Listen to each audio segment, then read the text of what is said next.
자, 이번 시간에는 기타 소득에 대한 원천징수에 대해서 설명드리겠습니다.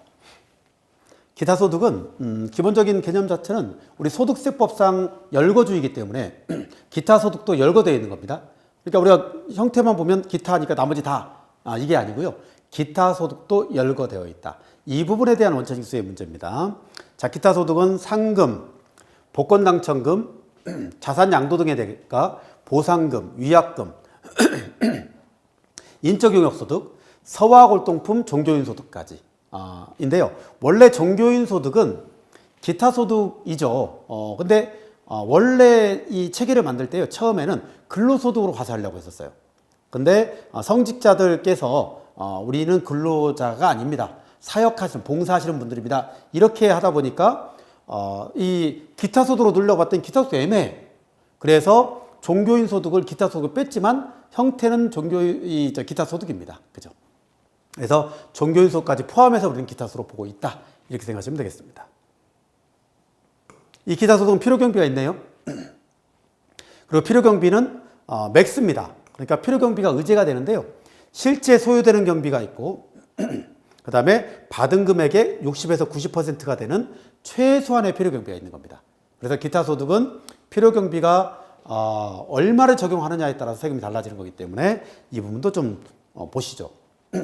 세율은 20%입니다. 복권 당첨금은 3억 이하는 20%, 3억을 초과하면 30%죠. 그죠? 연금 계좌의 연금의 수령은 15%, 종교인 소득은 간이세액표에 따라서 원천징수를 하도록 하고 있습니다.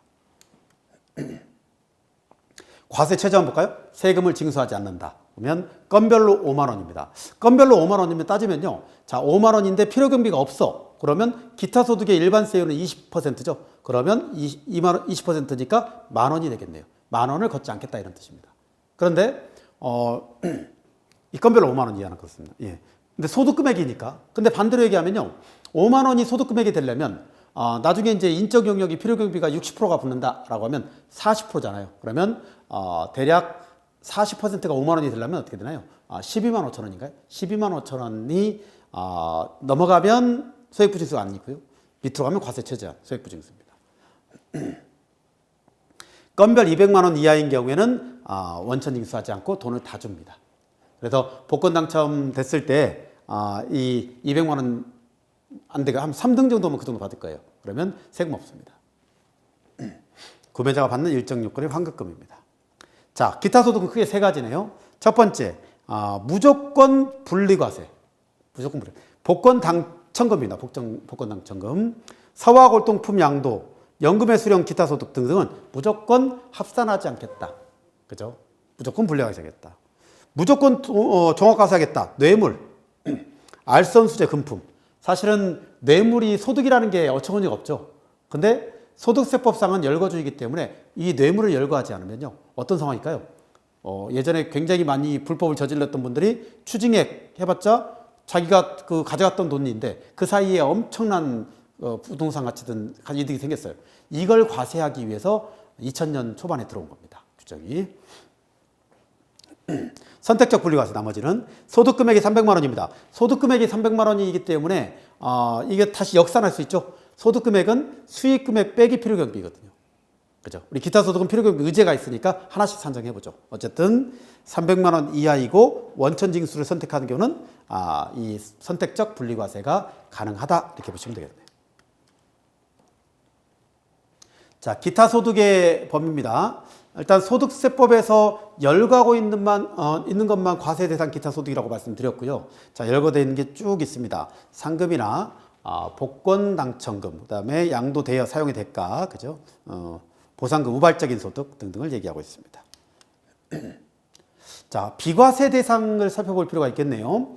비과세 대상은 뭐 보훈정착금 뭐 그럴 수 있어요. 이 표가 조금 애매한데 보훈정착금, 그다음에 직무발명보상금이 우리 근로소득에서도 비과세가 있었죠. 연 700만 원까지. 그죠? 근데 이 기타 소득도 있어요. 왜냐하면 자, 직원인 상태에서 직무발명보상금을 받을 때는 근로소득이에요. 근데 퇴사하고 나면 기타 소득이라는 거죠. 그래서 연 700만 원 이번에 바뀌었죠? 까지는 직무발명보상금으로 비과세가 가능하다. 그리고 직원도 있지만요. 교직원이 퇴직한 후에 지급받거나 대학과 고용관계에 있는 학생이 산학연으로부터 받는 직무발령 보상금도 여기에서 뭡니까? 비과세가 가능하다. 서화골동품 넘어가고요. 이 서화골동품 미술품 있죠. 미술품 같은 경우는 생전의 작가한테는 과세하지 않죠. 돌아가신 작가, 사후 작가한테만 과세를 합니다. 자, 이런 것도 특징이 있는 거. 자, 그 다음에 종교인 소득 있죠. 종교인 소득. 종교인 소득은 자, 학자금 쭉 있는데 우리 그 식사대라든지 이런 거 최근에 바뀐 것들 다 바뀐 걸 알 수 있죠. 자, 형태는 종교인 소득이지만 나머지는 거의 근로소득처럼 과세를 하고 있어요. 그렇죠. 사택을 받아서 얻는 이익도 비과세가 되고 있죠. 네. 스톡옵션, 주식 매수 선택권은 벤처기업에 하나인데 벤처기업이 30% 이상 투자한 회사들도 같이 연관이 됩니다. 이런 데들은 퇴직 후 행사함으로써 받은 이익 중에 연간 2억 원 이내인 금액. 총 누적 금액은 5억 원 이내의 금액입니다. 자, 수입시기, 기타 소득의 수입시기는 좀 눈여겨볼 필요가 있어요. 기타 소득은 원래 지급하는 때거든요. 원래 지급하는 때인데 약간 세부적으로 좀 다릅니다. 조금 디테일하게 들어가 보면 자, 우리 그 가장 큰 게 뭐가 있나요? 영업권 있죠, 영업권. 영업권 같은 경우는 점포 임차권을 포함한 영업권입니다. 이 영업권, 우리 권리금을 얘기하죠, 권리금. 권리금은 수입 시기가 보시면 대금을 청산한 날, 잔금을 준 날, 인도 또는 사용한 날, 그 다음에 그죠? 그 다음에 아니면 그 대금 지급일, 그죠? 명확하지 않으면 이럴 때를 수입 시기로 봅니다. 자, 그러면 대표적인 케이스가요. 우리 영업권 한번 보세요. 영업권, 내가 권리금을 팔았어. 근데 돈이 없어가지고 나는 장기할부로 주겠다는 거예요. 그죠? 10억을 줘야 되는데 올해 매년 1억씩 10년간 갚을 거예요. 근데 오늘 쓸 거야. 오늘부터. 그러면 수입 시기는 오늘이 됩니다. 오늘이. 이게 우리 기타 소득의 이 권리금, 산업재산권의 특성이다. 계약금의 위약 배상으로 대체되는 경우의 기타 소득은요, 위반 해약이 확정된 날을 보도록 하고 있고요. 법인세법에 따라서 기타 소득으로 처분된 소득은 해당 사업연도에 결산이 확정된 날을 얘기하고 있습니다. 인정기타니까요. 인정기타. 인정기타라고 해서 세무조정상에서 누구한테 돈을 줬는데 이게 우리 회사의 업무상 경비가 아니에요. 그러면 손금불산이 하고 누구한테 갔는지 딱 따지는 거죠. 직원도 아니고 주주도 아니고 특정인이야. 그러면 기타 소득입니다. 그죠? 연금보험료 소득공제 받은 금액 등등에 따라서 소득의 성격에도 불구하고 연금 외 수령한 소득은 연금에 수령한 날 기타 소득을 보겠다. 그 밖에가 일반적이네요. 지급을 받은 날입니다. 그러니까 원칙이 지급받은 날이고요. 나머지는 이제 예외적인 절차가 되겠네요. 필요경비가 이제 좀 그 눈여겨봐야 될 부분입니다. 필요경비는 60에서 80%예요. 상당히 높죠. 사실. 그래서 우리가 세테크를 할 수 있는 아주 중요한 요소입니다. 기타 소득을 활용한 세테크예요. 그죠? 예를 들어서 80% 필요경비 한번 볼까요? 이건 거의 없어요. 거의 없어요. 근데 2017년인가요? 이전까지만 하더라도 2018년인가 이전까지만 하더라도 80% 필요경비가 있었거든요. 80, 70, 60 이렇게 떨어진 거예요. 80, 70, 60. 그래서 지금 80% 되는 것은 거의 없고 이거 볼까요? 공익법인이 주무관청이 얻은 상금, 시상금, 계약의 위약 해약으로 받는 위약금 배상금 중에 다 되는 게 아니고 주택 입주 지체상금입니다. 주택 입주 지체상금만 우리 80% 필요경비가 인정이 되고요.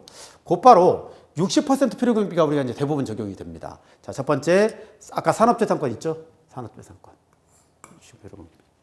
그러면 이제 우리가 이걸 어떻게 활용하냐면요. 영업권 같은 경우는 자, 개인 사업을 한다. 열심히 해서 매출을 일으키고 세금도 낸다. 이익이 나면 영업권 평가를 한다. 영업권 평가는 간평사나 기술가치평가사 또는 간평사 등등 해줍니다. 이걸 해주면 영업권 평가액이 나오죠. 이걸 가지고 플러스 마이너스 특성계좌, 내가 법인 설립해서 판다. 또는 남한테 판다. 팔면요, 법인에서 사죠. 사면 이게 영업권이 되는 거예요. 무형자산이 됩니다. 그러면 감가상각이 되겠죠. 무형자산 상각이 됩니다. 비용 처리가 되죠. 세금을 빼줘요. 대신에 법인에서 돈을 주잖아요. 돈을 줄 때 원천징수를 하는 거예요. 그때 원천징수가 아까 60% 필요경비가 인정이 되고 20% 세율이니까 40에 20, 8%죠? 8.8% 지방소득세까지 원천징수를 하면, 그죠? 세율은 20%를 부과를 받았지만, 그죠? 부과를 받았지만, 만약에 10억이라고 보면요. 4억에 대해서만 과금이 되잖아요. 과세가 되잖아요. 4억에, 그죠? 4억에 그 20% 세율이니까. 그죠? 그래서 나중에 정상까지 따져보면, 이렇게 하면, 급여로 받으면 보통 한 30-40% 세율이 적용이 되는데, 기타 소득은 확 줄어들죠. 그래서, 그런 부분이 있는데, 사실은 이건, 이 법인 전환할 때 또는 영업권 양도할 때 일시로 세금을 많이 내야 되는 문제가 있죠. 자, 이런 정도까지만 보시면 되겠습니다. 자, 필요경비 적용 이자율이, 경비를 이어서 보고 있네요. 강연료. 저처럼 이렇게 와서 강의를 하고 기타 소득이 처리가 됐다라고 하면 강연료는 60% 필요경비가 인정됩니다. 근데 제가 만약에 저는 주로 강의하는 사람입니다라는 사업소득으로 만약에 해버리잖아요. 그러면 3.3인데 3.3 소득은 가서 필요경비가 없어요. 내가 영수증을 제출하지 않으면. 그러니까 소득이 과대하게 잡히는 문제가 있어요. 근데 기타 소득이면 어때요? 필요경비가 일단은 60%는 인정이 되기 때문에 조금 더 편안하다, 세금이. 이렇게 볼 수가 있습니다. 자, 변호사, 회계사 등 세무사 용역을 받는 용역, 일시적으로, 그죠? 자, 저작권, 인세 등등, 이런 부분들은 기타 소득입니다. 60%가 필요경비가 인정이 되는. 그러면, 복권 당첨은 필요경비가 있을까요? 그건 없습니다. 아예 토탈로 30, 20이에요. 20, 30이에요. 네. 사후화골동품의 양도로 발생한 기타 소득에 대해서는 여기 보시면 90%까지 1억 초과하면 80%, 그죠?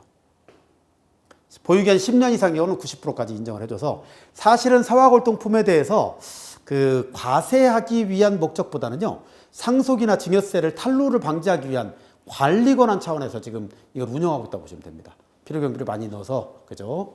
신고할 수 있도록. 근데 여기 보면 사업소득으로 과세하는 부분은 좀 별도로 해놨죠. 물적 시설을 갖추었으면 이건 사업자입니다. 그죠? 자, 원천 세율은 봤고요.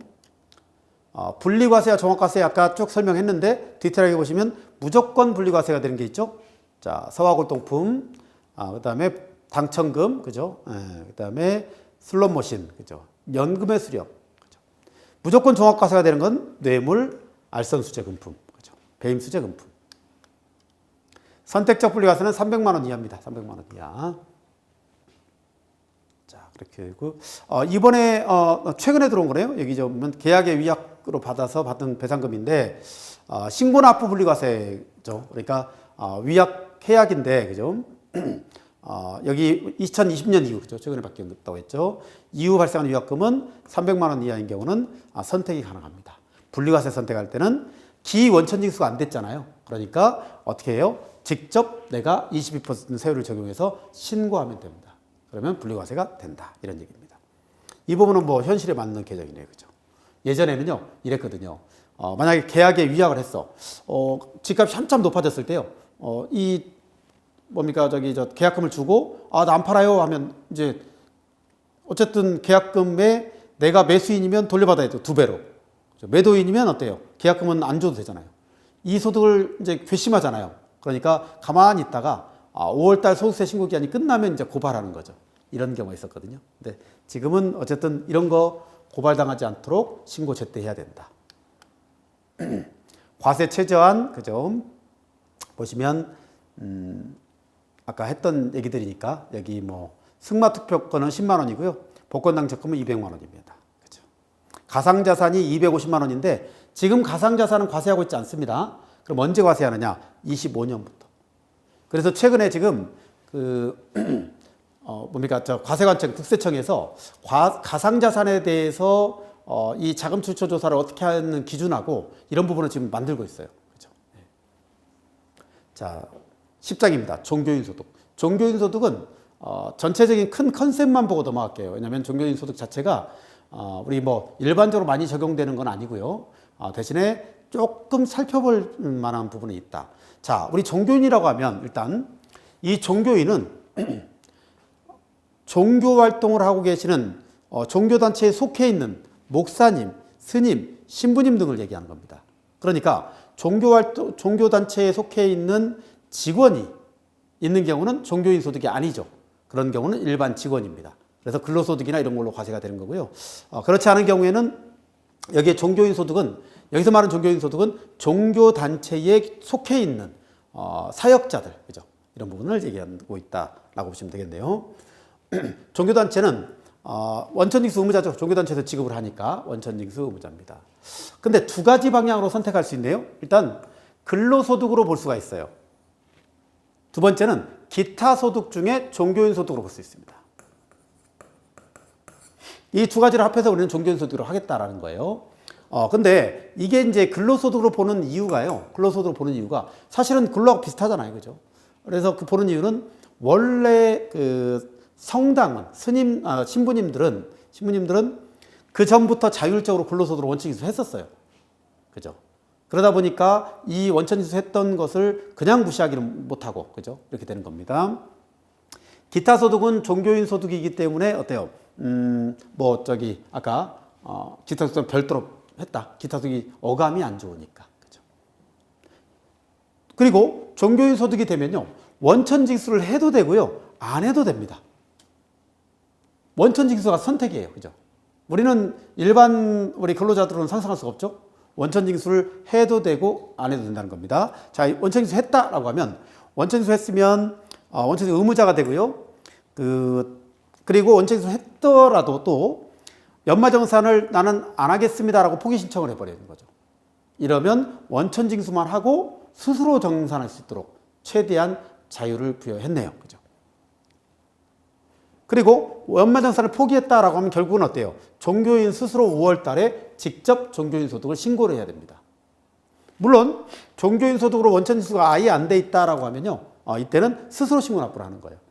그래서 종교인 소득 자체는 근로소득과 기타 소득을 구분할 수 있지만 원천징수 자체도 선택할 수 있다. 이렇게 보시면 되겠습니다. 그리고 근로소득으로 보잖아요. 그럼 근로소득으로 보면 원래 근로소득자는 퇴직금 있죠. 퇴직금도 신고가 가능합니다. 퇴직금이 있으면 또 뭐가 있어요? 실업급여도 나올 수가 있죠. 근로소득 신고를 했을 때. 그리고 퇴직연금도 가능하죠. 이런 혜택이 있는 게 이제 근로소득. 기타 소득은 이제 그에 대해 상응하는 혜택은 없겠죠. 그래서 이런 부분은 이제 어떻게 판단하느냐에 따라서 좀 달라질 수가 있고요.